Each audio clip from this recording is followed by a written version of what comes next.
সালিতে বাঞ্ছিকে vote বিধানসভা করতে তথা শিক্ষা স্বাস্থ্য কর্মসংস্থানের বদলে দুর্নীতিমুক্ত প্রধানমুক্ত সমাজ ব্যবস্থার জন্য আহ্বান করবে। স্কুলের টিচার দেয় তার বিরুদ্ধে আমাদের লড়াই। শিক্ষা প্রতিষ্ঠানে শিক্ষক দিতে হবে, সরকারি হাসপাতালে ডক্টর দিতে হবে, ঔষধ দিতে হবে এবং বর্তমানে অন্যায় ব্যবস্থা হচ্ছে সেগুলো বন্ধ করতে হবে। ধর্মীয় বিভাজন বন্ধ করতে হবে, তার বিরুদ্ধে আমাদের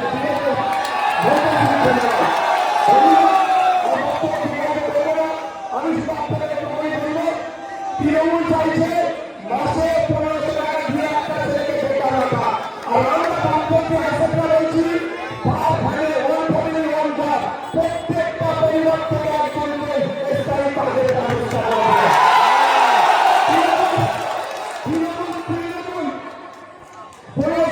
বেকার করতে চাইছে, আমরা বলছি মাসে ন্যূনতম 15,000 থেকে 22,000 টাকার কাজের ব্যবস্থা করা। আমাদের লড়াই সরকারি কর্মচারীদের হাতে দিয়ে মুছিয়ে দেওয়া নয়, আমাদের লড়াই একজন কৃষক, একজন ছাত্র, একজন যুবক, একজন পুরুষ, একজন মহিলা, সর্বোপরি একজন নারীর অধিকার বাঁচানো নয়। তাই ধন্যবাদ। যত রকম সন্ত্রাসের বিরুদ্ধে গণতান্ত্রিক প্রক্রিয়ায় আমাদের এমপি